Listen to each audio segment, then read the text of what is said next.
Compuché, ¿cómo están ustedes?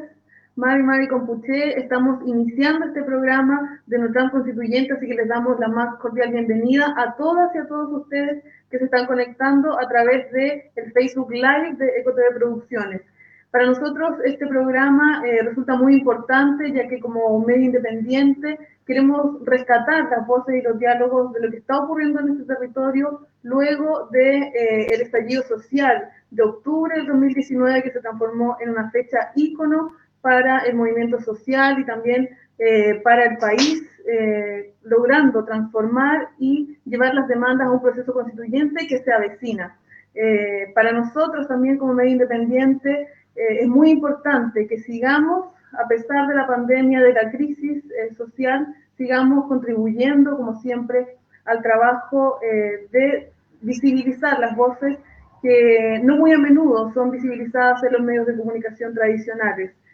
Para los medios de comunicación independientes, para las comunicadoras y comunicadores, los fotógrafos y las fotógrafas que estamos desplegados a lo largo de todo el territorio, es muy importante que continuemos con nuestro trabajo y queremos hacer una mención sobre lo que ocurrió el día de ayer con un camarógrafo que fue violentamente agredido por carabineros, un camarógrafo de Ufromedios que resultó con una lesión en su rostro en un contexto de cobertura noticiosa que estaba realizando luego del juicio que se realizó contra Martín Pradenas.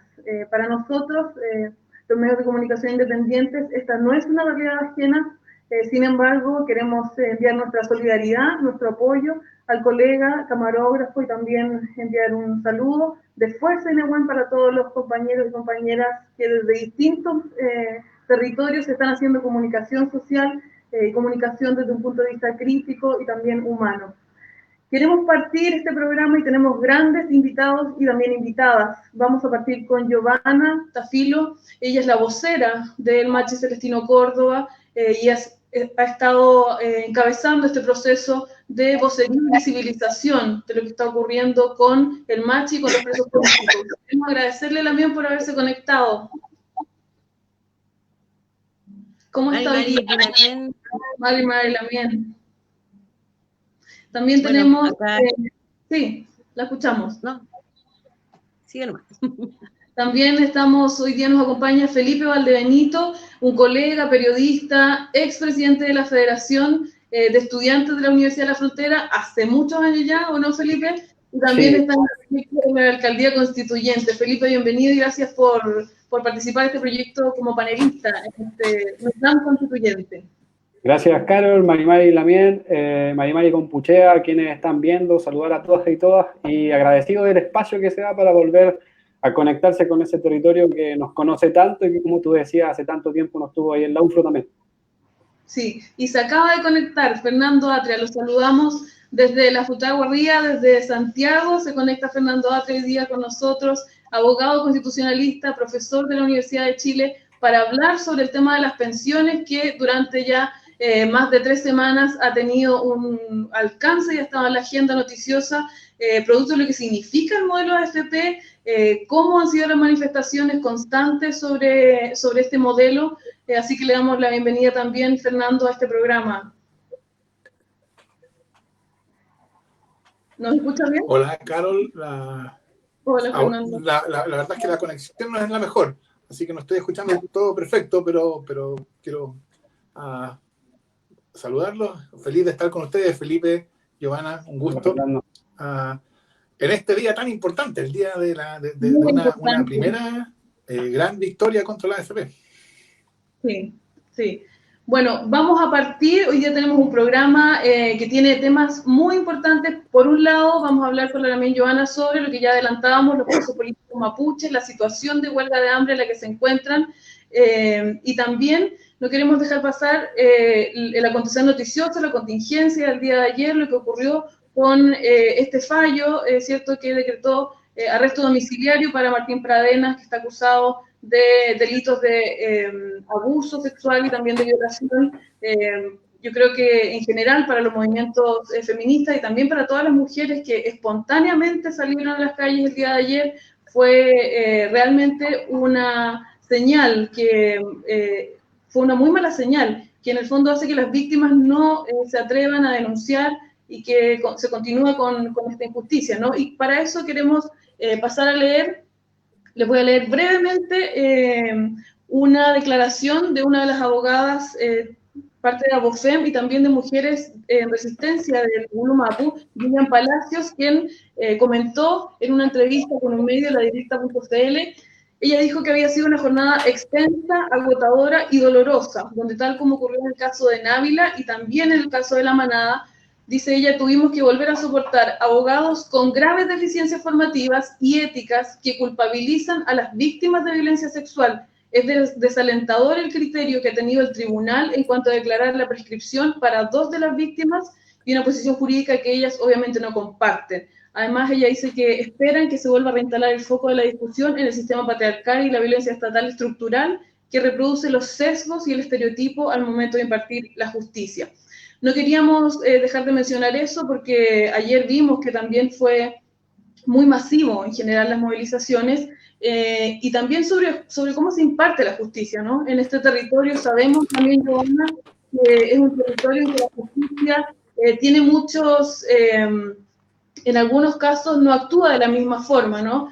Y tenemos casos en que ocurren montajes policiales que han sido acreditados de diversas formas, incluso declaraciones que han sido tomadas para inculpar a personas que luego se declaran como declaraciones realizadas bajo tortura por funcionarios policiales. Es una situación compleja, Lamine, y queremos preguntarle primero por la situación del Machi. Sabemos que han habido manifestaciones de apoyo y solidaridad nacionales e internacionales. Sin embargo, parece que el Estado, el gobierno, no ha tenido ningún tipo de acercamiento con ustedes. Me gustaría que comentara cómo ha sido en ese sentido. Bueno, así como hablaba la abogada, de verdad que en este país la justicia para las minorías, entre comillas, de verdad que es un tema, porque es mucha más injusticia que justicia. Nosotros hace unas 2 semanas atrás hicimos una marcha y fuimos a los tribunales a exigirles la aplicación del convenio 169, porque si es un convenio que es que es internacional, que se supone que es parte de ley de la República, ¿por qué ellos no lo aplican? Ellos deberían aplicarlo con nosotros, definitivamente, y no se aplica acá en este país. Entonces, nosotros vamos viendo la injusticia desde el día 1 que toman preso a los nuestros, porque lo primero que hacen es hacer un montaje. Nuestra gente pasa por la tortura, y después de eso, incluso hubieron testimonios de tortura que se usaron para acusar a 2 lamienes. Hoy día la gente que está presa, Traelcal, están presos en Temuco por un testimonio sacado bajo tortura. O sea, perdón, aquí la justicia es solamente para los poderosos, es solamente para los que tienen plata, y los que pagan con cárcel son los pobres. Aquí no hay ninguna roca física, porque los que hoy día, si vemos las cárceles, ¿quiénes están en las cárceles? Es la gente pobre, porque los ricos tienen clases de ética. Y eso lo hemos visto hace mucho rato. Entonces, al final nosotros decimos, esta justicia tan injusta que nos juzga, que nos condena antes de nada, y el quinto poder, que son las comunicaciones, que termina de poner la lápida, porque eso fue lo que pasó en el caso del Machi Celestino Córdoba. O sea, nadie preguntó qué pasó de verdad. O sea, el tremendo montaje que se hizo para que él quedara preso, y que en definitiva, porque encontraron en un zapato polen de papa, una papa que se planta en todo el territorio, fue eso lo que a él lo condenó, un polen de papa. No se preguntaron en ningún momento de dónde salió la bala, por qué fue herido, por qué pasó a tribunal, al hospital, a las 7:30 de la mañana, cuando fue baleado a la 1 de la mañana, estando a media hora de Temuco. O sea, estuvo 7 horas en donde le estuvieron castigando, le estuvieron pegando, lo único que querían era que se desangrara. Y el hecho de ser una autoridad espiritual, él fue sostenido por sus ancestros, fue sostenido por el mundo espiritual, y por eso el Machi no murió. Pero hubiese sido una persona cualquiera, el Machi se muere ahí desangrado. Imagínense, son 7 horas prácticamente en donde te están golpeando. Lo golpearon toda la noche. Después lo pasan al hospital y después lo primero que dicen es el asesino. Nadie se preguntó a dónde estaba y cómo estaba. Estaba a 3 kilómetros del lugar. Ni que hubiese sido Superman, hubiese podido correr 3 kilómetros con una bala que le había atravesado el hígado, el pulmón y quedó a 1 centímetro del corazón. Nadie, aunque tendría la adrenalina, toda la adrenalina del mundo, hubiese podido correr 3 kilómetros. Menos en un lugar que está lleno de zanjas, que está lleno de árboles, es muy y de cercos, difícil. Entonces, eso nosotros, lo primero que nos preguntamos es eso. Segundo, cuando nosotros intentamos hacer que la justicia de verdad juzgara, pedimos, le armamos juicio a los fiscales. La fiscalía, hubo un juicio en el año 2016-2017 que se situó en Valdivia. Se pidió un peritaje balístico para ver si de verdad había sido la bala de Luxinger con su pistola, que era de níquel, que había que dejar atrás de níquel, para ver si es que había sido la que valió al Machi. Y esa prueba, de verdad, dice, el peritaje balístico dice que Luxinger jamás compró balas. Y eso me dice a mí que Luxinger jamás disparó. Entonces, al final, tampoco se sitúa. O sea, hay un montón de pruebas que dan cuenta de que aquí hubo un montaje. ¿Por qué? Porque el Machi era una persona reconocida en la defensa de la tierra, en defensa del Añuquemapu, en la defensa del planeta, y en el tema de Feyentún y la espiritualidad mapuche. Porque la necesidad hoy día de que vuelva nuestra gente a ser hijos e hijas de la tierra como corresponde, y que cumplan su labor de defender definitivamente a este planeta, a esta tierra que es la que nos sostiene día a día. Porque así como vamos, en cualquier momento se autodestruye, porque el parásito que hemos sido los seres humanos en destruirla va a tener que reaccionar. Y cuando reaccione, ahí sí que nos la vamos a ver fea, porque van a explotar volcanes, van a caer meteoritos, se van a seguir los mares, y ahí sí que no va a quedar humanidad, porque humanidad dejó de ser humano. Ya no somos humanos, la mayoría de la gente. Hoy día estamos siendo maltratadores de nuestros propios espacios y no tenemos cuidado con lo nuestro. Por ser un sí. Dentro de este proceso hay 27 personas que están en huelga de hambre y sin embargo 19 de ellas están pasando por una prisión preventiva, lo que significa que por lo tanto pueden ser inocentes, ¿no?, del proceso judicial. Sin embargo, están llevando esta huelga de hambre adelante y como decía usted, una de las solicitudes y de las peticiones que están haciendo en esta huelga de hambre es que se cambie la medida cautelar del Machi y de los demás presos políticos. Yo he escuchado comentarios y también hay muchos prejuicios sobre esto, ¿no?, y falta de entendimiento, pero lo que se está solicitando aquí es que se cambie la medida de la medida cautelar para que el Machi, en su condición de autoridad espiritual, pueda estar cerca de su rehue. Sabemos nosotras que eso es muy importante, que el Machi tiene que estar en su rehue. Sin embargo, hasta el momento no ha habido ningún tipo, no ha habido diálogo ni acercamiento desde el gobierno.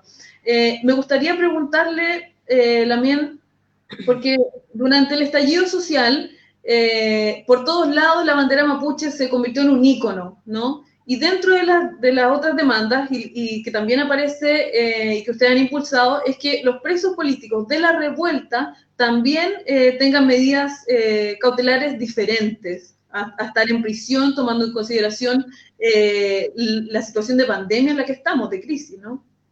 Entonces hay también solidaridad con los presos políticos de la revuelta, ¿no? Y no solamente con los presos políticos de la revuelta, sino que los presos políticos previos a la revuelta, porque si te tomas en cuenta, hay varios que están hoy día en la cárcel de alta seguridad.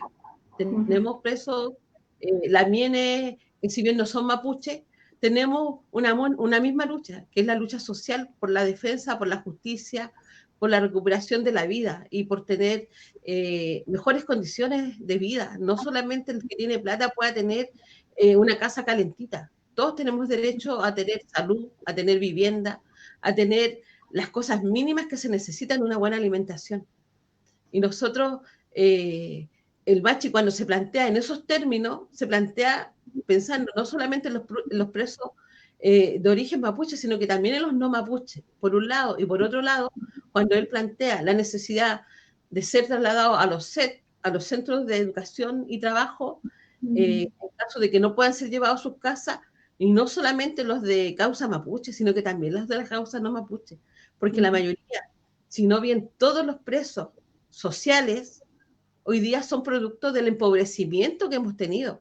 No tiene que ver con otra cosa. Entonces, su lucha hoy día por la modificación del decreto 518, que es el decreto intrapenitenciario, tiene que ver con eso. Tiene que ver con que nuestra gente tiene que volver a ser mapuche, a ser che, a volver a lo que fue mandatado cuando vino a ocupar este espacio y este tiempo. En Machi hoy día cumplió 81 días de huelga de hambre, al igual que los presos políticos de Angol. Él ayer había iniciado una huelga de hambre seca en la mañana, a las 8 de la mañana. Fue un día muy terrible porque estuvimos afuera del Hospital Imperial, tuvimos una marcha multitudinaria, fue mucha gente a la marcha, y comenzamos el día muy tensionadas porque era una huelga de hambre seca en una persona que tiene el nivel de deterioro físico que tiene el Machi hoy día, no iba a durar 2 días. Entonces, tuvo a la hora en que le correspondía hacer una ceremonia, que el Machi tratante estaba listo para la ceremonia, se descompensó. Comenzó a vomitar, entonces la ceremonia impidió empezar la ceremonia. Entonces, eso ya nos estaba diciendo de que aquí estaba pasando algo muy grave. Después de un rato logramos que el Machi lograra estabilizarse y se pudo realizar la ceremonia. Muy poca gente en su ceremonia, lamentablemente con este tema del COVID-19 no se puede ingresar mucha gente. Entraron los palifes justo, 8 palifes entraron, nada, para darle fuerza para que pudiera volver y fortalecerse un poco su espíritu, para que no decayera. Y entonces entró en Cuimi, entró en trance, entregó mensaje, los Puloncos entregaron mensaje a través de él, pero no puedo decir mucho de lo nuestro porque en realidad lo que dijeron ellos era que Feyentún, que la espiritualidad no tenía que decaer y que teníamos que seguir fortaleciendo al Machi porque el Machi tenía que salir a su regue y que él iba a salir. Nos dijeron los Puloncos y nosotros eso lo creemos a certeza. O sea, si lo dicen del mundo espiritual es porque esta cosa va. El Machi tiene que salir a su regue. Entraron a hablar las comunidades en resistencia, entraron a hablar un Machi, habló el Machi tratante con él y habló un lonco con él y le dijeron que por favor depusiera la huelga de hambre seca, que diera más tiempo, porque lo querían vivo. O sea, le dijeron, a usted nosotros lo queremos vivo, no lo queremos muerto. Usted es altamente importante para nosotros como pueblo, por lo tanto, lo que nosotros pedimos en este momento es que usted no siga con su huelga seca y que siga con la huelga líquida, y nosotros nos comprometemos a hacer todo lo que sea posible para que usted salga al regue, porque ya hubo mensaje y tenemos que hacerlo, no nos queda otra. Sí. Porque usted sabe que los Puloncos cobran, pues, si uno no hace lo que tiene. Entonces, en un momento en la tarde, nos avisan que el subsecretario de Justicia quería conversar con nosotros. Hubo un pequeño acercamiento con el gobierno. Ya. Sin duda que de a poquito uno puede ir avanzando, de a poco. Sí. Nos hicieron un pequeño acuerdo que si bien es un acuerdo, no baja la huelga de hambre líquida, no la baja. ¿Por qué? Porque la única forma de bajar la huelga de hambre es en su regue, con su salida al regue. Lo que se logró que fuera que por lo menos 2 veces al mes hubieran ceremonias de carácter espiritual dentro de la cárcel. Cuando los evangélicos y los católicos tienen 2 veces a la semana, pero nosotros vamos a ser justo y vamos a decir 2 veces al mes, dijo el Machi. Porque a todo esto quien habló con ellos fue el Machi. Yo estaba al lado de él, pero quedó muy fortalecido en su espíritu y fue él el que conversó con el Estado. No fuimos nosotros. Directamente él conversó. Claro. Luego que hubieran visitas conyugales, porque hoy día en igualdad para condenados y imputados, porque de verdad la gente necesita tener el abrazo y la contención afectiva, y eso es una realidad. Y luego que pase la pandemia, porque en realidad con la pandemia no hay ni visita, no hay ni siquiera visita familiar. Sí. Hay una reja que divide a los imputados con los condenados y que nosotros hemos estado reclamando mucho rato, porque el 15 de junio el subsecretario dijo que esa reja estaba abierta y Gendarmería dijo que ellos no habían recibido la circular para dejarla abierta. Entonces, son cosas pequeñas, pero que son importantes en un espacio tan reducido de 5 metros cuadrados. Claro que sí. Necesitáis tener acceso a más espacio, porque de verdad 5 metros cuadrados donde tenéis las camas, la cocina, el comedor, todos juntos están hacinados y tenéis 7 personas viviendo ahí. La habilitación de un taller para módulos como tipo comunero iba a avanzar en la implementación del módulo con pertinencia cultural mapuche. Y por último, que es lo más contundente a nuestro parecer, es que haya una circular que diga que se instruya la no exigencia de la escuela para poder, porque si tú tienes tiempo para postular a los beneficios carcelarios, y la escuela, si no vas a la escuela, eso te da mala conducta, y que eso no se ha tomado en cuenta. Y por último, que no se sancionen las huelgas de hambre, porque siempre tenéis que terminar negociando que no sea sancionada, pero al final siempre queda como, no es castigo efectivo, como decir, ya se quedó sin visita tanto tiempo, pero sí hay un castigo que dice que realizó una huelga de hambre, que es una sanción muy grave, que lo que realizó es como muy grave, por lo tanto, es como un año de castigo extra en donde tú no podéis postular a ninguna cosa. Entonces, y que sea un derecho para todos los privados de libertad, no solamente para los chicos. Y eso también es importante. Entonces, aquí hubo algo ganado de un lado, porque el hecho de que la escuela, y no solamente para el machi, para todos. Entonces, eso es importante, que no es solamente para él, es para todos. Pero eso, así todo, el machi no bajó su huelga. El machi se mantiene en huelga de hambre líquida, porque lo que él tiene que estar es en su rehue. Entonces no nos queda ninguna duda que son los pulongos, que son nuestros ancestros los que están llevando este camino y que vamos avanzando a paso firme. Pero para nosotros, ellos lo dijeron, nos vamos a sostener a Celestino, al machi Celestino lo vamos a sostener, porque él tiene que estar en su rehue. Porque si no fuera sostenido desde el mundo espiritual, el machi ya estaría muerto hace rato, porque ha tenido muchas descompensaciones físicas dentro de esta huelga de hambre que ha sido muy, muy, muy dura. Entonces, por último, dígame. Sí, no, también la estábamos escuchando atentamente, nos parece muy interesante todo lo que nos está diciendo de finalmente las cosas que se van logrando, ¿cierto? Con una medida de presión tan fuerte como es una huelga de hambre, que como ya comentábamos, están los presos de Angol, de Lebu, de Temuco también se han sumado, y nos parece relevante también que se recuerde, ¿no? Que cuando un Estado está suscrito a un convenio como el 169, su deber es respetarlo. Sobre eso es muy importante mencionarlo, porque Chile ya hace más de una década está suscrito al convenio 169, y ahí en varios artículos se especifica que las sanciones en el caso de los presos políticos que pertenezcan a pueblos indígenas tienen que tener algún tipo de diferenciación.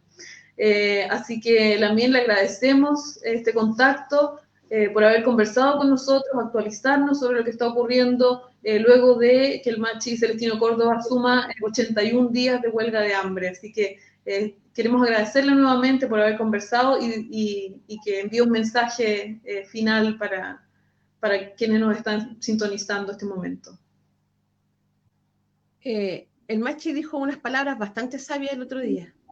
Dijo que si él moría, le pedía a su pueblo que siguiera luchando, que siguiera recuperando todos los territorios, el territorio ancestral, principalmente porque nuestros territorios no solamente son territorios físicos, el territorio del idioma, el territorio del feyentún, de la espiritualidad, el territorio físico. La necesidad de seguir luchando por lo que nos pertenece, no solamente porque sí. Aquí hay una deuda histórica con los pueblos originarios en este país, no solamente con el pueblo mapuche. Entonces nosotros hoy día hacemos un llamado a toda la comunidad nacional e internacional a seguir intensificando la petición y de que el Estado de una vez por todas resuelva definitivamente el tema de los presos políticos mapuches, que se aplique de una vez por todas el convenio 169 en sus artículos 7, 8, 9 y 10, que son hoy día no hay, o sea, hay suficiente fundamentación para que el Estado cumpla y que se cumpla y que nuestra gente pueda estar donde le corresponde, en sus comunidades, en sus casas, en sus domicilios. Y no solamente los presos de origen mapuche, sino que también los del estallido social. Nosotros creemos que aquí ha habido demasiado, han querido dar ejemplo, ejemplarizar en la gente teniendo la presa. Pero hoy día, en estos tiempos de COVID-19, necesitamos que nuestra gente, mapuche y no mapuche, vuelva a sus casas, vuelva a sus territorios, vuelva a sus comunidades. Chaltumay Pulamien, muchas gracias por habernos dado esto. Muchas gracias por haber conversado con nosotros. Sabemos que está con su agenda muy apretada. Ya nos comentaba antes del en vivo que su teléfono no para de sonar, así que le agradecemos por este contacto y será hasta una próxima oportunidad que podamos volver a conversar. Los espacios de este programa y de EcoTV Producciones van a estar siempre abiertos para que pueda emitirnos información y para estar en el momento en que se requiera. Muchas gracias, Lamien. Muchas gracias, Lamien. Chaltumay, fue que ya. Chaltumay. Nosotros vamos a retomar el contacto con Fernando Atra y también con Felipe Valdebenito. Ya estábamos conversando con Giovanna Tafilo, ella es vocera del Mache Celestino Córdoba. Y queríamos preguntar, también partir preguntando, Fernando, ¿nos escuchas bien? Sí, muy bien. Sí, bien. Sí, quería partir preguntándote, Fernando, estábamos en este contacto con Giovanna y nos parece relevante preguntarte por la situación que ocurre acá. Es particularmente complejo el panorama en términos judiciales en la Araucanía por varias razones, ¿no? Cómo se va aplicando la justicia en casos en que las prisiones preventivas son muy extensas en el caso de personas que son condenadas mapuche. Hay casos emblemáticos como el de la mache Francisca Linconao, ¿no? Que luego de 3 juicios fue declarada inocente, pero pasó por una prisión preventiva muy extensa. Y además hay figuras, ¿no? Como los testigos sin rostro, etcétera. ¿Cómo ves tú el panorama aquí? Sí, perdón, Carol, que tu pregunta me llegó entrecortadamente nomás. Así que voy a responder, pero si no la entendí bien, tú me puedes... No, yo quiero primero que nada manifestar mi solidaridad con lo que Giovanna ha dicho, porque hay yo creo que una de las manifestaciones más evidentes del problema político y constitucional de Chile es la incapacidad que ha existido durante los últimos 30 años, por no decir 200, está bien, pero los 30 son los que importan ahora, de atender siquiera la demanda de los pueblos originarios, especialmente el pueblo mapuche, por reconocimiento de su existencia política. ¿No? Cuando uno lo piensa, han sido 30 años, como decía, por no decir 200, está bien, pero han sido 30 años después del fin de la dictadura, en que esa demanda ha estado presente. Y claro, se han ido haciendo, ha habido avances en términos de políticas sociales, está bien, algunas cosas se han hecho, pero en términos de reconocimiento político, es una demanda que ha sido entera y totalmente ignorada, ¿no? Y que entonces, claro, se enfrenta a través de procesos judiciales que son, bueno, ya ustedes lo comentaron, ¿no? Que son procesos que son altamente irregulares.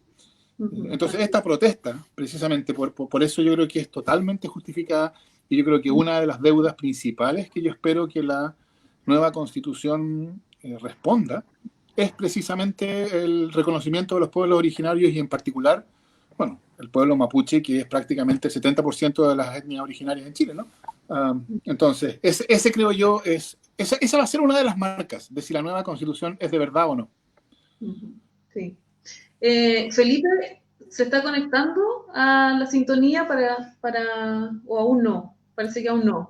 Bueno, mientras vamos a dar paso, Fernando, al tema siguiente, y nos imaginamos que tú también has estado muy solicitado durante estas semanas con el tema del retiro, el proyecto de retiro de 10% de las pensiones de la AFP, y hoy día, como comentabas al inicio, es un día clave, porque hace poco se emitió un comunicado desde la presidencia en que dice que mañana el presidente Sebastián Piñera por fin va a promulgar este proyecto de ley.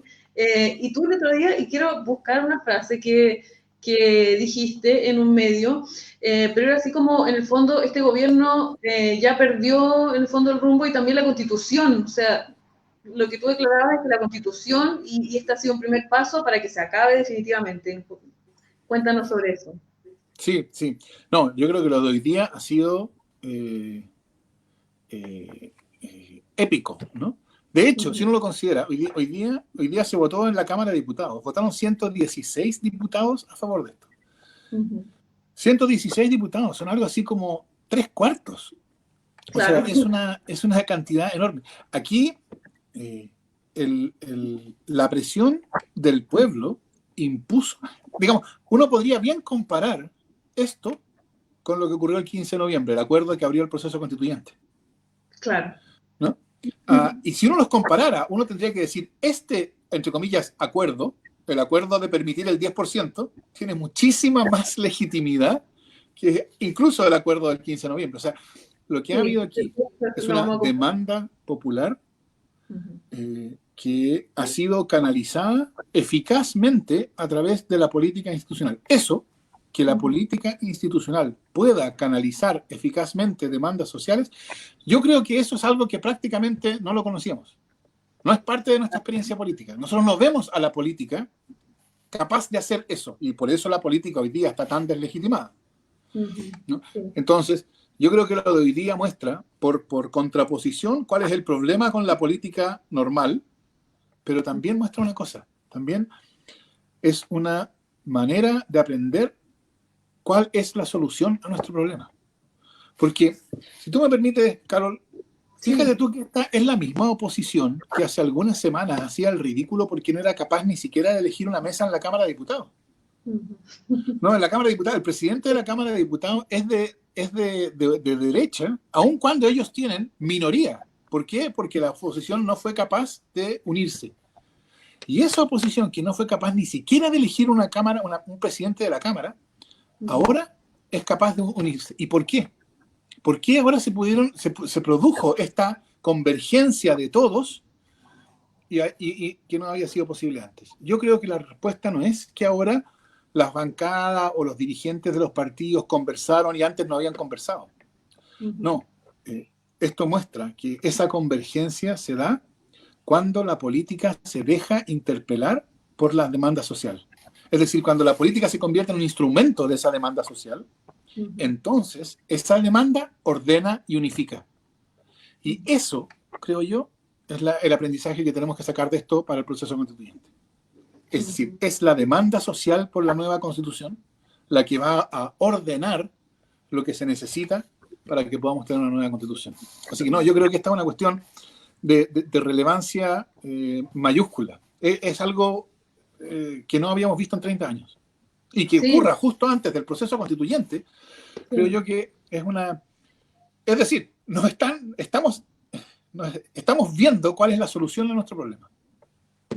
Sí, justamente sobre eso, bueno, estamos esperando a Felipe Valdebenito para que se conecte, para conversar sobre este tema, pero queríamos comentar lo que tú mencionabas hace un rato, ¿no? El acuerdo, este famoso acuerdo por la paz que se firmó el año pasado, en noviembre, el 15 de noviembre, y que también ahí hubieron muchas dudas sobre la legitimidad de este proceso, de ese acuerdo, la firma, ¿no? Porque finalmente la ciudadanía sentía que se hizo de espaldas a la gente, ¿no? Se firmó ese acuerdo por la paz, incluso el diputado Boric firmó solo, como él, y mucha gente se descolgó, ¿no? De Convergencia Social, de su partido, creó un revuelo muy importante.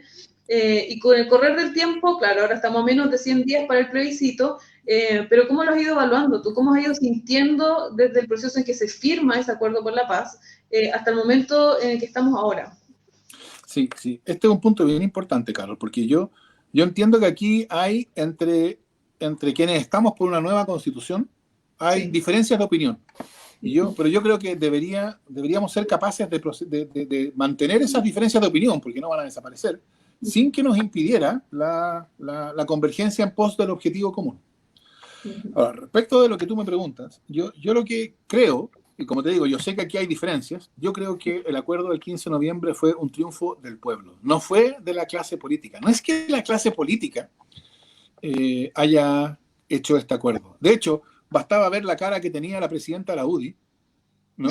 Todos la vimos, ¿no? Todos nos reímos de esa cara, porque no era la cara que tenía quien está pasando un gol. Era una cara de me estoy viendo y necesito firmar este acuerdo por las circunstancias.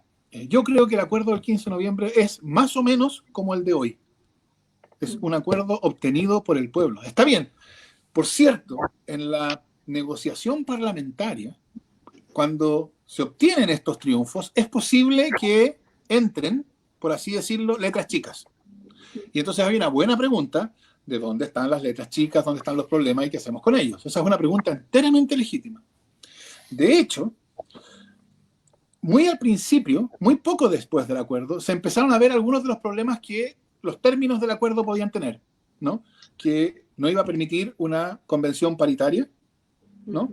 Que no iba a permitir representación adecuada de los pueblos originarios y que no iba a permitir representación de pueblos de los independientes, que todos los candidatos iban a tener que ser de partidos políticos.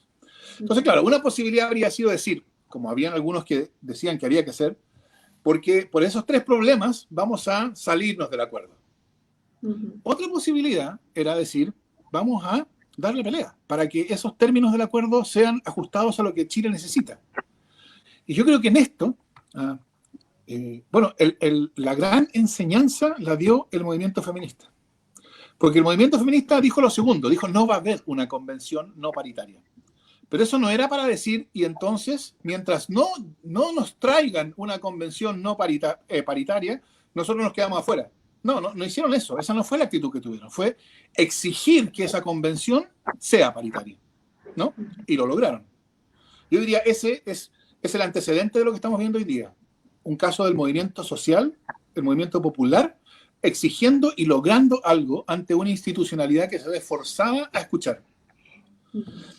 Yo entiendo, hoy día conversaba, de hecho, hoy día mismo con Domingo Namuncura, y él me decía que, o sea, y él explicaba que aparentemente la cuestión de la representación de los pueblos originarios se está discutiendo ahora mismo, o sea, esta semana, y la cuestión, hasta donde se puede decir, va más o menos bien aspectada. De hecho, es probable que esta sea de nuevo no solo la primera convención constitucional paritaria, sino también la primera convención constitucional que tenga representación garantizada de pueblos originarios. ¿Cuáles son los términos y los márgenes? Eso todavía no está claro, pero va en esa dirección. Entonces, por cierto que yo no quiero negar que los términos del acuerdo pueden tener condiciones que no son las mejores. Sí. La pregunta no es si lo que uno tiene es lo mejor, porque nunca es lo mejor. La pregunta es si lo que uno tiene es una oportunidad suficientemente significativa para lo que necesitamos, de modo de que uno actúe para aprovecharla. Yo en eso estoy convencido de que aquí sí hay una genuina oportunidad de deshacernos de la Constitución tramposa y de darnos la Constitución que Chile necesita. Solo una oportunidad. Las oportunidades no son garantizadas. Las oportunidades se pueden aprovechar o se pueden perder. Por eso es tan importante, creo yo, tomar esta oportunidad y aprovecharla. Y eso es algo que yo creo que el primer paso para eso se va a dar el 25 de octubre con el plebiscito. Yo creo que ese va a ser el momento crucial. Si el plebiscito de octubre es un plebiscito en que el pueblo participa masivamente, yo creo que el proceso constituyente va a ser un éxito y va a ser imparable. Eso creo yo es lo más importante ahora. Bueno, estamos en vivo y en directo a través de Cotoé Producciones para quienes se están integrando a nuestras transmisiones. Estamos conversando con Fernando Atria y se suma hace unos instantes Felipe Valdebenito, que parece que tuvo algunos errores técnicos e inconvenientes, pero te saludamos nuevamente, Felipe. Vamos a volver atrás en la discusión. No, mentira. Gracias. Sí, por favor, porque me perdí, parece que una parte. Sí, no, Felipe, estábamos discutiendo después de conversar con Giovanna, ¿cierto? Estábamos discutiendo lo que está en la agenda, el presidente ya en una carta, ¿no? Anunció que va a promulgar esta ley de retiro del 10% de las pensiones y estábamos conversando sobre eso y tu apreciación sobre el tema, ¿no? Es un tema que está ahí muy, muy interesante y que lo hemos estado siguiendo también durante esos días. Sí, sin duda. Yo pienso que al gobierno no le quedaba otra que promulgar la ley. Estaba en una posición de jaque mate para las personas que les gusta jugar a ajedrez, no tenía por dónde salir, y yo creo que hoy día, 23 de julio, se debe consagrar como el día en que un gobierno sufre la peor derrota política en mucho tiempo. No solo por el 10%, sino también el veto a la ley que permite evitar los cortes de los servicios básicos. Claro. Por tanto, hay un gobierno que también demuestra esta desconexión que tiene la política en general con la ciudadanía. Y si uno lo mira desde otra perspectiva, lo que hace la oposición, y por eso la virtud de esta iniciativa del 10%, tiene que ver con que cuando la política se conecta con la sociedad, cuando la política escucha el sentir de la ciudadanía, parece ser útil para la gente. Y hoy día lo que vemos es un resultado exitoso de una posibilidad que nace desde la calle, que la política termina viabilizando y que termina concretándose en un proyecto de ley que, si bien puede no ser terminar con las AFP, hay una sensación de justicia en todas y todos nosotros que es bastante relevante rescatar. Entonces, en ese sentido, yo creo que hay dos parámetros. Uno, una derrota política a un gobierno como el de Sebastián Piñera, con un carácter bastante autoritario, y una victoria de la gente, de los pueblos, de la ciudadanía, donde la política, en este caso la oposición en su conjunto, logra viabilizar a través del Congreso. Yo creo que cuando esa conexión resulta entre ciudadanía y política, pasan este tipo de cosas. Y esa es la naturaleza del ejercicio político. Yo creo que hay mucho que aprender también desde el mundo de la oposición, desde el Frente Amplio, desde las oposiciones que existen, de cómo cuando se conecta con la gente, cuando se conecta con el sentir de la ciudadanía, parece que las cosas funcionan y en definitiva se puede producir una sensación de bienestar, pero por sobre todo yo creo que eso que sentimos todas y todos nosotros, una sensación de justicia con lo que pasó ante todo lo que sabemos que significan la AFP en nuestro país. Yo creo que aquí hay una puerta que se abre hacia un camino que está cruzado por el cambio de la Constitución de terminar con este sistema de pensiones. Creo que ya es un sistema sumamente ilegítimo y que la política ha abierto la puerta escuchando a la gente y dándonos esa posibilidad de algo tan simple como pasar la crisis con nuestros ahorros. O sea, es nuestra plata que debe estar a disposición de salvar una situación económica como la que va a entrar el país, que están viviendo ya muchas familias a lo largo del territorio.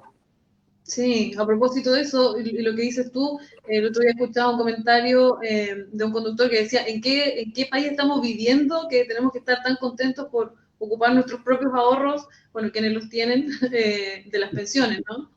Sí. Y resulta también, es muy curioso, ¿no? Que en este momento, cuando se trata de las pensiones, sí hay una defensa férrea, pero cuando se trató de los seguros de cesantía de los trabajadores y las trabajadoras, eso sí era responsabilidad política, y bueno, todos sabemos el resultado, ¿no?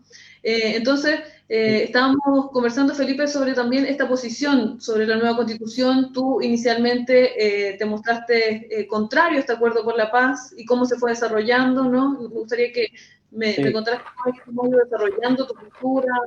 Sí, yo creo que es importante, Carol, Fernando, situar la discusión del acuerdo constitucional en el contexto en el que se desarrolló. Era un contexto de mucha movilización, muy masiva, donde las demandas estaban bastante claras. Yo creo que el diagnóstico de nuestro país está bastante conocida por todas y por todos, y además de un empuje hacia el gobierno que lo tenía en una posición bien incómoda ante la ciudadanía, muy cuesta abajo en la encuesta, y yo creo que si tú sacar el acuerdo de ese contexto es limitar la diferencia que yo creo que existe en la oposición respecto a lo que pasa el 18 de octubre, que es, en definitiva, la lectura que se puede hacer sobre la potencia de ese movimiento. Muchos nos ubicábamos en la posición de que este movimiento podía presionar aún más a la política para apurar ciertas transformaciones, para crear procesos democráticos como los que estaban emergiendo en los territorios, pero Fernando lo debe saber muy bien, todo cambio constitucional también expresa las correlaciones de fuerza de la política. Y este actor emergente de los territorios democráticos que se expresó a través de los cabildos no ha logrado emerger en una fuerza política. Y ahí hay un desafío para todos estos sectores que promovieron, que levantamos cabildos a nivel nacional, y esa correlación de fuerza que te decía se expresa en el acuerdo. Ahí hay una mayoría que se pone de acuerdo, que abre una posibilidad, eso no hay que desconocerlo, abre una posibilidad de transformar el país, de cambiar la Constitución, pero además ese proceso también va a estar mediado por la oposición y las mayorías en política. Yo creo que es muy importante que quienes nos encontramos en una posición de cambio en el ejercicio de la política, podamos construir puntos de acuerdo que nos permita aspirar a más del tercio. Así como están dadas las reglas del juego en el proceso constituyente, tener más del tercio es sumamente importante para incluso darnos la posibilidad de transformar los acuerdos ya prescritos en esa convención. Es un proceso de correlación de fuerzas, por tanto, si una mayoría se expresa democráticamente en las elecciones, termina ganando más de un tercio, creo que se puede avanzar en una convención mucho más democrática y con no tantos amarres con esto de los 2/3 y el debate que se abrió en esa época, para permitir que sea totalmente soberana. Y ahí hay un desafío que es ponerse de acuerdo. Los actores de cambio tienen que conversar con la ciudadanía tiene que tomarse este proceso, y los partidos en este escenario, a mi punto de vista, son herramientas. Y esas herramientas que están al servicio de estos conocimientos y saberes de los territorios, seguramente esa convención constitucional puede terminar siendo un espacio verdaderamente democrático y que termine construyendo un camino de transformación viable. Y ahí hay un debate extenso. Yo creo que en la región de la Araucanía sabemos ese debate, tenemos un conflicto grave con el Estado, por tanto es una discusión necesaria y ahí habrá que ponerse de acuerdo. Yo escuchaba, no me pude volver a conectar a Fernando, que se está discutiendo, por ejemplo, los escaños reservados para los pueblos originarios, pero si uno revisa, lo que se está discutiendo es una elección de carácter nacional. Y uno de los principios o derechos políticos que asegura el convenio 169 es que se tiene que respetar el derecho al territorio. Y una elección de carácter nacional con un padrón vulnera ese derecho. Entonces, ahí hay un debate que espero que sectores de la oposición puedan instalar en esto para que los pueblos originarios no pierdan la pertinencia al territorio, en este caso para la elección de escaños reservados. Ahí también, lo que tú decías, Felipe, sobre los partidos, ¿no? Y cuál va a ser la incidencia que van a tener los partidos en este proceso. Me gustaría preguntarte, Fernando, ustedes formaron un partido, está en formación, el Partido Fuerza Común, y me gustaría que nos comentara sobre los objetivos que tienen y cómo de alguna forma van a participar en este proceso. Yo feliz lo voy a hacer, Carol, pero antes me gustaría reaccionar a algo de lo que había dicho Felipe. Que, bueno, ya alguna vez nos habíamos, digamos, no, o sea, sí, lo que decía Felipe, yo creo que muestra exactamente el espíritu con el cual hay que enfrentar este proceso. Tenemos, o tuvimos, o hubo, digamos, diferencias respecto del 15 de noviembre, etc. Pero el hecho ahora es que estamos enfrentados a un proceso que puede cambiar Chile, ¿no? Y que pueda cambiar Chile va a depender, bueno, de lo que hagamos, ¿no? De hecho, como yo le decía a Carlos, no sé si Felipe alcanzó a escuchar esto, lo que pasó hoy día con el 10% nos enseña exactamente qué es lo que tenemos que hacer. En la medida en que la política se deja ordenar por esas demandas que surgen de la sociedad, entonces es posible esa convergencia. Así que yo estoy yo soy en ese sentido bastante optimista de que eso va a ser posible precisamente porque creo que hay hoy día una sociedad movilizada que está haciéndose sentir, y eso va a tener un efecto, o debería tener un efecto ordenador en la política. Ahora, la otra cosa es que yo también creo que estamos bastante de acuerdo en el proceso constituyente se abrió no fue un éxito de negociaciones parlamentarias. El proceso constituyente lo abrió la irrupción del pueblo que ocurrió desde el 18 de octubre. Es tan claro esto que menos de un mes había pasado desde el estallido y ya lo que había sido imposible por 30 años tenía fecha, ¿no? Iba a haber un plebiscito constituyente y los cerrojos que habían defendido la Constitución tramposa saltaron en menos de un mes, ¿no? Esa es la envergadura de la fuerza que rompió el 18 de octubre, a mi juicio. Ahora, el problema, y esto tiene que ver con fuerza común, es que esa fuerza que irrumpió el 18 de octubre, a mi juicio, era una fuerza que no estaba políticamente organizada. Y de hecho, que se jactaba de no estar políticamente organizada, porque veía en la organización política, veía un riesgo de extradición, cooptación, etcétera, ¿no? Y ese era un tema muy habitual en esa época. No hay dirigentes, no tiene líderes, entonces no hay con quién hablar, no hay con quién negociar, no hay a quién cooptar, ¿no? Entonces, en un primer momento, esa desorganización fue su fuerza, ¿no? Era una especie de hidra de 1000 cabezas. Uno le cortaba una y salían 3. El problema es que cuando lo que viene ahora es el proceso constituyente, en que más que decir no a lo que existe, no a la Constitución, no al modelo neoliberal, no más AFP, no al abuso, ahora vamos a tener que decir sí a algo. ¿Cómo es la Constitución que queremos? Y para eso es necesario transformar esa fuerza social desorganizada o sin organización política, transformarla en poder político para poder tener efectos institucionales. Y eso necesita alguna articulación política. Y entonces la pregunta es, ¿cómo se va a producir esa articulación? Fuerza común es una posible respuesta. No estoy diciendo que sea la única, etcétera, ¿no? Pero es una posible respuesta de dar un vehículo para que se manifieste organizadamente esa fuerza de modo tal que pueda ser transformada en poder político, ¿no? Porque va a ser importante, con vista a la convención, bueno, levantar candidaturas, hacer plataformas electorales, realizar campañas, ganar, armar una bancada, defender una idea de nueva constitución en la convención y después en la política posterior realizarla, ¿no? Todo eso necesita una organización que tradicionalmente se llamaba partido político, pero que hoy día, claro, la expresión partido político hoy día suena a una cosa completamente distinta, pero una organización que pone ideas en acción, que le da capacidad de acción política a esfuerzos colectivos, es lo que es necesario. Fuerza Común surge con la finalidad de ser una organización de ese tipo, que surge para darle al esfuerzo colectivo de la nueva Constitución una organización que le permita actuar y entonces tener esto en el mundo, en el futuro de Chile. Así que me permite invitar a todos los que nos están viendo a que vayan a fuerzacomún.cl, bueno, y se enteren de lo que hay ahí. Pueden incluso entrar a alguna reunión que tengamos por Zoom, de la plaza en Temuco o en la Araucanía, acercarse, ¿no? Conocerla, y a lo mejor se encuentran con que es el tipo de iniciativas que andaban buscando para poder participar con incidencia en el proceso constituyente.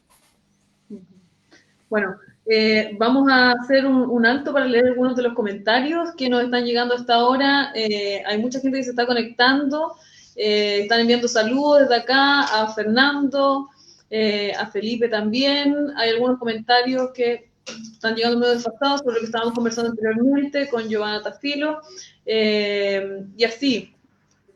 Están preguntando, bueno, hay comentarios también por el proceso de acuerdo, gente que dice que, voy a leer uno de Soledad Ávila, que dice que no fue un acuerdo por la paz, que la verdad se hizo a espaldas y de paz no tuvo nada porque siguieron asesinando, etcétera. Y ahí también, bueno, hay un tema pendiente, ¿no? Que tiene que ver, paréntesis, con el tema de los derechos humanos y cómo sucedieron los acontecimientos luego de este acuerdo por la paz, ¿no? Un nombre tan rimbombante que finalmente finalizó, como lo hemos visto, con personas que han sido detenidas, torturadas, personas que han sido mutiladas.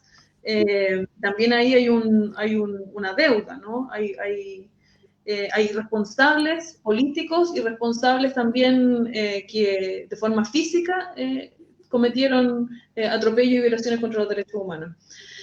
Entonces, vamos a seguir con esta conversación. Estamos con Fernando Atria y con Felipe Valdebenito.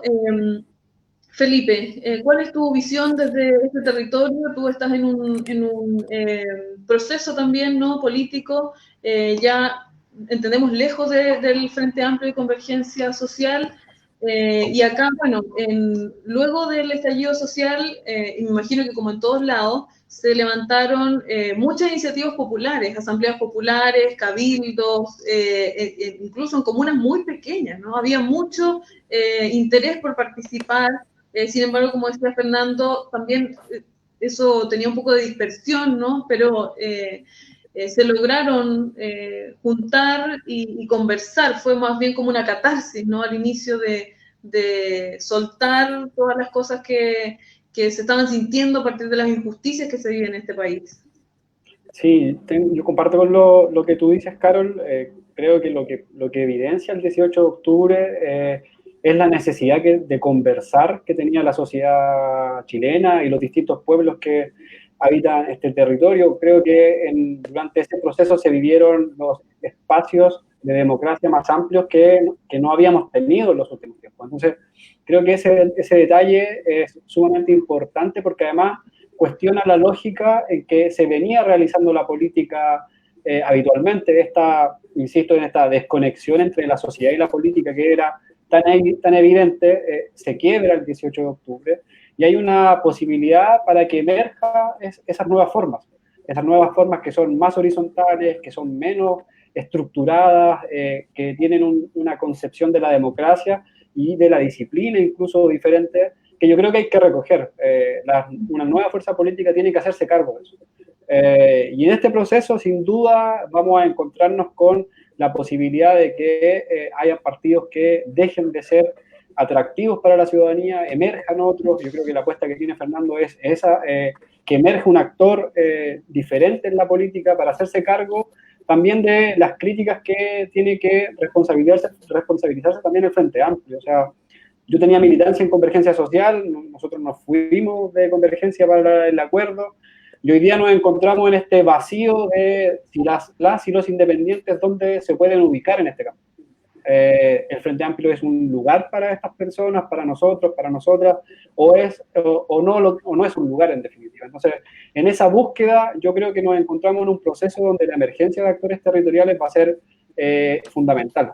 Y el abordaje electoral desde los propios territorios con movimientos locales es algo que el Frente Amplio tendría que reconocer y articular. Hay aprendizajes del ciclo electoral anterior donde teníamos una coalición bien estructurada entre partidos políticos, pero que tenía poco espacio para el movimiento social. Yo creo que ahí hay una cosa que tiene que aprender el Frente Amplio. Y si aprende de eso, seguramente se puede ir constituyendo una mayoría, porque no solo se necesita una mayoría de partidos o organizaciones políticas, sino que lo necesitamos una mayoría ciudadana, de gente organizada, movilizada por estas demandas sociales que pueda empujar los cambios. Yo creo que, insisto, que de verdad lo que pasa con el 10% nos enseña eso al final. Cuando hay una ciudadanía movilizada empujando un proceso, la política la escucha y se vuelve útil. Ese sentido de utilidad, de poder conseguir cosas, de tener victorias populares, creo que le hace falta a la ciudadanía y esa sensación de justicia que yo creo que todos tenemos es por esto, es porque se puede conseguir cosas cuando la política escucha a la ciudadanía. Y creo que ahí está el desafío principal de las fuerzas políticas, de poder complementarse con una ciudadanía activa y ser la herramienta. Así que, en definitiva, los movimientos, organizaciones son herramientas que viabilizan procesos. Y ahí está el desafío, creo yo. Sí. Fernando. Sí, un par de reacciones a eso. La primera es que yo quiero invitar a Felipe Valdebenito que vaya a alguna de las reuniones de Fuerza Común, porque está claro. No, porque básicamente en términos del diagnóstico de la situación política y de las oportunidades que abre el proceso constituyente y de lo que hay que hacer para aprovechar esas oportunidades, estamos completamente de acuerdo. O sea, yo no tengo nada que agregar, porque básicamente es la misma idea. Ahora, obligándome a agregar algo, dado que estamos en este programa, diría un par de cosas. La primera es que es a propósito de esto que Felipe decía de una... Bueno, primero que nada, lo que tú decías, Carol, de las violaciones a derechos humanos que hubo con ocasión de la represión posterior al 18 de octubre, eso no se puede dejar pasar, eso no se puede olvidar. Va a haber que... Eso va a ser una lucha para obtener justicia respecto de ella, si no hay impunidad. Y eso no hay que olvidarlo, va a haber que estar empujando esos procesos y toda oportunidad de buscar y exigir justicia para esos casos. Pero yo creo que hay algo interesante, y esto no lo digo como una crítica, pero hay algo interesante en lo que pasó con el Frente Amplio después del 18 de octubre. Y no me refiero al 15 de noviembre, ¿no? Sino al 18 de octubre mismo. Yo creo que, muy a su pesar, y quizá con algo de injusticia, no, por eso no lo digo yo como una crítica mía, pero yo creo que el Frente Amplio fue visto como uno más de los actores del antiguo régimen, ¿no? Y eso, hay una pregunta válida de por qué, porque desde el punto de vista del posicionamiento político de ellos, a mí no me cabe duda que no lo son, ¿no? Llegan ahí con la finalidad, pero ¿esto qué muestra? Esto muestra que el problema que tenemos nosotros con la política no es de la subjetividad de los actores, si los actores quieren o no quieren mantener la antigua política o dicen que quieren cambiarla, no. Yo creo que lo que pasa, esto tiene que ver con lo que decía Felipe, la política institucional es una política en la cual los jugadores manejan un poder que no es de ellos. Entonces, si uno piensa, por ejemplo, en la derecha que está en Chile Vamos y la derecha que no está en Chile Vamos, ellos manejan el poder económico, ¿no? O sea, ese es cuando la derecha habla el poder económico. Ese es el poder que tiene. Y entonces uno se pregunta, bueno, quienes no están en la derecha, la centroizquierda o el progresismo, llámenla comuna como quiera, ¿cuál es el poder que ellos manejan? Y claro, el poder que deberían manejar es el poder del pueblo, el poder de la sociedad. Y entonces, cuando ellos hablan, habla el pueblo, y cuando ellos hablan, habla el poder económico, y esa es la correlación de fuerzas que importa.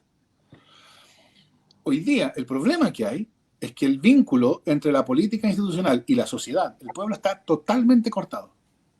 Entonces, cuando hablan, entre comillas, la izquierda o el progresismo o la centroizquierda, en fin, habla, no está hablando nadie con poder. Entonces la política parlamentaria es una política, por así decirlo, de opereta. No porque los actores sean actores de opereta, sino porque lo que le da contenido y relevancia a esa política no existe, ¿no? Entonces, restablecer ese vínculo entre la política institucional y la sociedad, el pueblo, de hecho, lo que ahora se ha vuelto a llamar pueblo, porque antes del 18 de octubre hablábamos de la gente, de los ciudadanos, ¿no?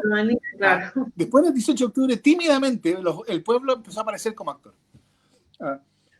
Restablecer ese vínculo entre los pueblos y la política institucional, yo diría, es la cuestión decisiva de la nueva Constitución. De eso depende todo lo demás.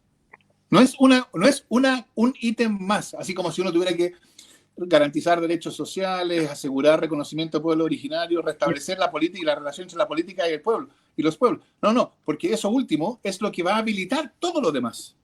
Esa es la cuestión central, para que la política vuelva a ser de verdad. Y eso es lo que vimos ocurrir ahora a propósito del 10%. Una política de verdad. ¿Por qué? Porque había poder. De hecho, había tanto poder que fue posible hacer algo contra el poder fáctico más grande de todos los que hay, que es el de la AFP. O sea, ¿qué mejor enseñanza hemos recibido? ¿Qué mejor apronte para un proceso como el proceso constituyente que tener una victoria de este tipo justo antes? Sí. Bueno, y nuestro director nos había mencionado harto un tema que se viene y que es el tema del impuesto a los súper ricos, que también es un tema muy difícil y que es muy complejo porque es la élite económica completa la que está finalmente defendiendo sus intereses con uñas y dientes. Entonces me gustaría que se refirieran un poco también sobre eso. ¿Qué piensas tú, Felipe? Sí, es súper interesante que a propósito de lo que pasó hoy, ayer, la semana pasada, aparezca este tema nuevamente, que quienes fueron parte de la construcción participativa del programa de gobierno del Frente Amplio está puesto ahí. Y hoy día la virtud que tiene es que también vuelve a unir a toda la oposición. Quizás uno no ve en las calles letreros que digan impuestos a los súper ricos, pero tiene lógica con todo lo que viene ocurriendo que eso pueda avanzar. Y además es necesario. En este país los súper ricos no pagan los impuestos que deberían pagar. Y eso lo sabemos todas y todos. Por tanto, es un proyecto interesante que vuelve a unir a la oposición y que puede tensionar el sistema. O sea, las AFP sostienen el modelo económico y poder dar esta discusión sobre los impuestos seguramente es algo que también va a incomodar a los sectores más recalcitrantes de la derecha política chilena, que no quieren ceder ningún centímetro de su modelo. Y uno lo entiende porque en realidad están defendiendo sus intereses. El problema es que esos intereses son minoritarios. Y en una democracia de verdad se deben expresar los intereses mayoritarios. Y la política es un puente para eso. Por tanto, uno espera que eso avance, que eso pueda terminar como terminó el del 10%, y vayamos haciendo un poco de justicia tributaria en este caso, previo al plebiscito, que como decía Fernando, nos jugamos todas y todos, en realidad todos los pueblos, la posibilidad de generar la derrota política o coronar la derrota política durante este año más grande a la derecha y a los sectores neoliberales del país. Y ese es el desafío. Yo creo que eso nos une mucho más que ponernos a conversar sobre minucias electorales en este minuto, porque en realidad hay que jugarse todo por eso. Y paralelamente hay que construir un proceso de diálogo democrático que nos permita construir una orientación hacia dónde tiene que avanzar esto. Yo creo que dentro de las oposiciones que existen no hay una unidad respecto al Estado, al carácter que tenga que tener el Estado. He visto debates sobre lo federal, sobre lo descentralizado, la autonomía. Con Fernando en 2017 trabajamos, él nos ayudó en un proceso de un documento para generar el Estatuto de Autonomía en el Walmap. Bueno, entonces, son debates que se vienen dando hace mucho rato y que hoy día hay que ponerlos sobre la mesa y que eso articule en realidad. Si los contenidos articulan, la política es mucho más fácil que pueda avanzar. Y hoy día el contenido que une a esta posibilidad del impuesto a los súper ricos es eso.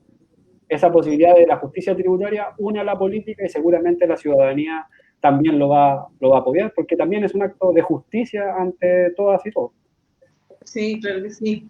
Sí, ahí vamos a ver qué tan díscolo es Moreira. Bueno, yo creo que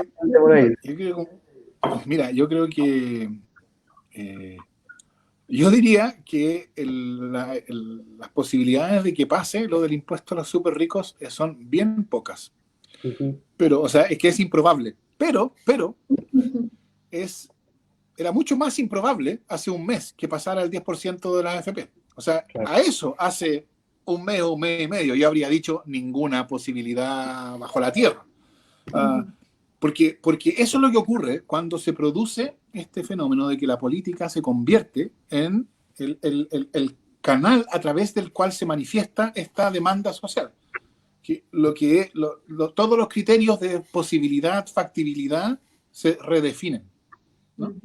Entonces, yo creo que es una de las demandas que hay que levantar ahora y empujar. Porque otra de las cosas que vimos a propósito del 10% es que no hay clase media en Chile. O sea, esto de la clase media es un invento, ¿no? O sea, fíjense ustedes, cuando se intentaba usar por la derecha y... Primero se trató de usar por la derecha, ¿no? El argumento de que era regresivo el 10%, ¿no? O sea, la derecha tan preocupada por la desigualdad, y entonces decía es regresivo porque resulta que hay unos que ganan más y que van a tener más beneficios, y después salió la iniciativa de Lagos Weber, que yo creo que era más bien intencionada que la de la derecha, pero en fin, pero en el mismo sentido, ¿no? Los que ganan 6 millones, esas distinciones eran irrelevantes, ¿no? O sea, era una demanda que no era una demanda de los muy pobres versus los no tan pobres. Era una demanda nuestra contra las AFP. O sea, era contra los súper ricos. O sea, la distinción, esta idea del 99% contra el 1%, o sea, fue extraordinariamente real en la tramitación del 10% de la AFP, ¿no? O sea, porque cualquier intento de distinguir entre los beneficiarios, unos más y otros menos, fue totalmente rechazado. Entonces yo creo que la posibilidad de que usar esa misma alineación ahora en el tema del impuesto a los súper ricos, yo creo que también abre posibilidades. Y esas posibilidades, bueno, hay que empujarlas hasta donde lleguemos. Pero este es el momento de ir a por más. Sí. Yo solo quería agregar algo, Carol, que la política tiene que escuchar los problemas cotidianos que tiene la gente. Y esos problemas, traducirlos en clave política para poder resolverlos institucionalmente. Creo que, por ejemplo, los gobiernos locales dan esa posibilidad de que la institución escuche a los territorios y resuelva en términos jurídicos normativos la necesidad que se está viviendo para poder resolverlo. Y por eso también este proceso constituyente nos tiene que dar la posibilidad de pasar de administraciones municipales a gobiernos locales de una vez por todas y que el gobierno como tal permita desarrollar iniciativas pertinentes a los territorios, modelos económicos locales, desarrollo de las vocaciones de distintas ciudades. Creo que Temuco tiene mucho que aprender de eso. Cuando vimos en plena pandemia un municipio que lo que hizo fue violentar a las ñañas, limitando el derecho político a desarrollar una forma de economía en el territorio, que es eso lo que está ocurriendo ahí. creo que los gobiernos locales y en este debate deberíamos avanzar hacia allá, sin duda. Sí, bueno, es interesante la discusión que se abre cuando, como ya comentábamos al inicio, quedan menos de 100 días para este plebiscito, que da paso a una nueva constitución. Queremos agradecerles a ambos por haber conversado con nosotros, por haberse conectado a este en vivo a través de KTV Producciones, siempre intentando nosotros generar desde los territorios comunicación descentralizada y también dar espacios para generar perspectivas críticas de lo que está ocurriendo. Así que queremos agradecerle a ambos y palabras al cierre. Fernando, Felipe, cualquiera. Fernando. Gracias, Felipe. No, yo quiero agradecerle a ustedes la oportunidad de tener esta conversación, que yo celebro haberla tenido, porque creo que ha sido muy enriquecedora, en un día bien especial. Y enfatizar lo que ya hemos hablado tanto, ¿no? Vienen un par de años que van a ser decisivos en la historia de Chile, ¿no? O sea, yo creo que probablemente van a cerrar o empezar a cerrar el ciclo político que comenzó con la infamia del 11 de septiembre y abrir uno nuevo. Y las características de ese nuevo que se abra van a depender muchísimo de lo que nosotros seamos capaces de hacer o no hacer. O sea, la responsabilidad que pesa sobre todo los hombros de todos nosotros, yo creo que es una responsabilidad enorme. Y yo creo que estar consciente de eso es la primera condición para estar a la altura. No es la última, pero sí es la primera. Sí, sin duda. Creo que también es una posibilidad para las nuevas generaciones, los jóvenes y las jóvenes por primera vez. A mí me pasa que primera vez que me veo enfrentado a un proceso de estas características, tampoco nací en los 80 como para haber vivido eso, pero si uno estudia la historia política de nuestro país, tampoco es nuevo lo que se va a enfrentar la sociedad. Yo creo que hay mucho en lo histórico que aprender, pero también hay mucho de los errores que se han tenido como fuerzas políticas emergentes en el último tiempo. Creo que teniendo claro esos aprendizajes, el proceso que se abre es sumamente interesante, es sumamente llamativo y requiere de un principio que yo creo que es fundamental siempre relevarlo, el de la unidad. Y unidad programática, me gusta decir a mí. Cuando nos ponemos de acuerdo en contenidos, sin duda es mucho más fácil avanzar y creo que el diagnóstico está más que claro y fundamental va a ser el plebiscito. Creo que el plebiscito va a determinar sin duda lo que se abre de cara al proceso que se va a desarrollar durante el 2021 y espero que si hoy día se vivió la peor derrota política de un gobierno desde el 90 para acá, el plebiscito venga a coronar eso y los pueblos de Chile podamos seguir avanzando en esa sensación de justicia y conquistar bienestar, que en realidad es lo que necesita la gente en un escenario de crisis tan grande como el que se vive. Así es, Felipe. Queremos agradecerle nuevamente por haberse conectado con nosotros y también a quienes sintonizaron nuestro programa, primer capítulo de estreno de NOTRAM Constituyente, una conversación sobre lo que se viene en este proceso constituyente y también sobre la actualidad. Queremos agradecerles y también dejarlos invitados para que se conecten al siguiente programa. Vamos a tener más invitados y más conversación sobre este proceso y queremos dejar agradecimientos al cierre a Sebastián Enríquez, Katy Maldonado, Katy Guantes y a nuestro switchero Fabián Millar, que tiene también un programa que se llama Late al Lote, para que lo vean, lo visiten y se conecten por sus redes. Así que desde aquí, desde los estudios de KTV Producciones, haciendo comunicación independiente, como les comentábamos, queremos agradecerles y esperamos que nos podamos ver en una próxima edición, el segundo de NOTRAM Constituyente. Muchas gracias. Chao, chao. Oh, gracias. Adiós. Chao, que estén bien.